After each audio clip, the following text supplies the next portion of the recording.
Good day to all, Coach Alvin here, and it is great to have you on another nutrition-based episode here at SG Dr. Wellness.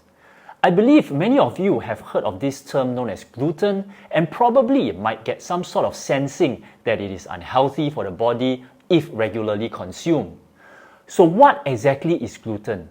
Where is it found in our diet spread, and is it important to avoid it?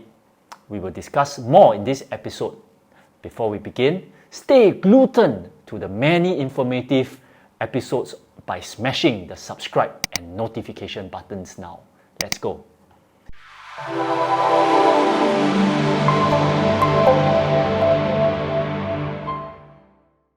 Gluten is a naturally occurring protein that is found in grains such as wheat, barley, and rye. Those foods that are made from these ingredients include bread, cereals, noodles, confectionery, pizza, etc. Gluten proteins are elastic, and that's why it is suitable for making bread, which can increase its shelf life, give it rise and strength for a better taste and texture.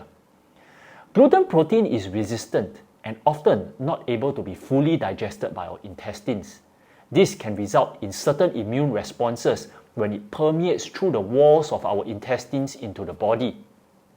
These immune responses are also known as gluten intolerance and can be categorized broadly into three segments. Individuals who are suffering from these conditions should adopt a gluten-free diet. Firstly will be celiac disease. It is an autoimmune disease which can be caused by both genetic and environmental factors. It is mainly an inflammatory disorder of the small intestine. Consuming gluten in such a case will result in intestinal cells being damaged and can lead to a host of gastrointestinal and other related issues. Next will be allergy to wheat, which is abnormal immune response to wheat-based products, not only gluten alone. Symptoms can range from being just mild nausea to as serious as life-threatening breathing difficulties. There are also incidences where individuals do not have both celiac disease and wheat allergy but seem to respond relatively poorly to gluten. These are known as non-celiac gluten sensitivity or NCGS. They usually experience fatigue, migraine, or joint pains upon consuming gluten. So the question is, should everyone adopt a gluten-free diet, and does it really make me healthier?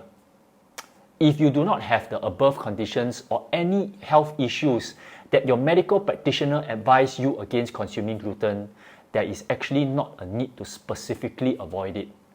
But why are there reports where individuals who go on a gluten-free diet indeed feel healthier?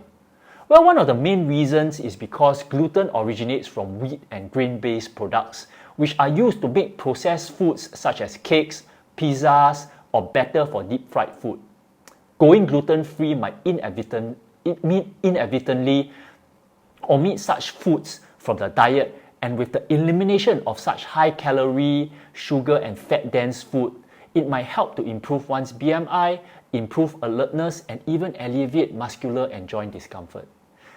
There might also be an element of testimonials and online marketing of real-life accounts which stand by the benefits of going gluten-free, thereby increasing its popularity and possibly creating an impression that this form of diet is effective. So in conclusion, for the purpose of achieving weight and fitness goals, there is really not a necessity to adopt a gluten-free diet, where research has not returned any conclusive results that it actually makes one healthier. Do also note that there are gluten-free foods which still contain a fair amount of sugar, sodium, and ingredients that can lead to weight gain. Scrutinizing the nutrition facts and ingredient contents is key. And I do notice that certain gluten-free foods tend to be more steeply priced. So, if you do not have any associated gluten intolerances, then a gluten-based diet is safe. Eating whole foods, avoiding processed ones, and regular exercising are essential to safely reduce that waistline and improve your fitness levels. Alright, thanks for staying to the end of the episode. Till the next time, stay safe and stay healthy.